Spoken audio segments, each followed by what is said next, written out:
வணக்கம் நண்பர்களே. இன்னைக்கு பார்க்க போகிற வீடியோ புவியின் நகர்வுகள். புவியின் நகர்வுகள் பார்க்கும்போது பூமியோட மின்னடுக்கான அஸ்தினோஸ்பியர் தான் அதிகமாக பாதிப்பு ஏற்படுது. ஸோ அந்த அஸ்தினோஸ்பியரை பற்றி பார்க்கும்போது இதில் 2 லேயர் இருக்குது. ஒன்று கண்டத்தட்டு மற்றும் கடல் தட்டு. இந்த 2 நகர்வுகள் மூலமாக ஏற்படக்கூடியதான் கண்டத்தட்டு, கடல் தட்டு. இந்த 2 நிகழ்வின் மூலமாக நடக்கக்கூடியதான் இந்த புவியின் நகர்வுகள். ஸோ இந்த 2 தட்டுக்கள் ஒன்றோட ஒன்று மோதும்போது மேல் நோக்கி உருவாச்சுன்னா அதை மலைகளாகவும், அதேமாரி ஒன்றோட ஒன்று 2 தட்டு மோதும்போது கீழ் நோக்கி உருவாச்சுன்னா அதை அகழிகள்னு சொல்லி சொல்கிறாங்க. ஸோ ஒன்றோட ஒன்று மோதும்போது உருவாகக்கூடிய அந்த மலைகளுக்கு எடுத்துக்காட்டு தான் இளமையான மடிப்பு மலையான இமயமலை. அதே தட்டு ஒன்றோட ஒன்று மோதும்போது பள்ளமான ஒரு பகுதி ஏற்படுத்துது. அதுதான் உலகின் ஆழமான அகழியான மரியானா அகழி அமைந்துள்ள கடல் கேட்டாங்கன்னா பசிபிக் பெருங்கடல். ஸோ இந்த 2 தட்டுக்கள் மோதும்போது உருவாகக்கூடிய 2 முக்கியமான சக்தி, ஒன்று அகவுந்து சக்தி, மற்றொன்று புறவுந்து சக்தி.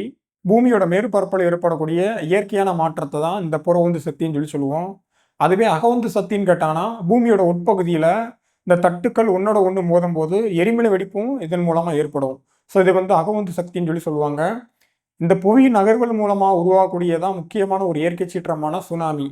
ஸோ ஒன்றோட ஒன்று தட்டுக்கள் மோதும்போது நம்மளுக்கு நிலநடுக்கம் ஏற்படுது.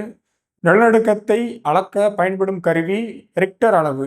ஸோ இந்த ரிக்டர் அளவை யார் கண்டுபிடிச்சிருப்பார்னா சார்லஸ் ரிக்டர். ஸோ இந்த ரிக்டரோட மெஷர்மெண்ட் கேட்டாங்கன்னா 0ல இருந்து 9 வரைக்கும் இருக்கும். இதில் மினிமமான ரேஞ்ச் என்னன்னு கேட்டாங்கன்னா 7, அதாவது 7. 7 விட அதிகமாச்சுன்னா நிலநடுக்கத்தோட பாதிப்பு அதிகமாகவும், 7 விட குறைவாச்சுன்னா நிலநடுக்கத்தோட பாதிப்பு கம்மியாக இருக்கிறதா கருதப்படும்.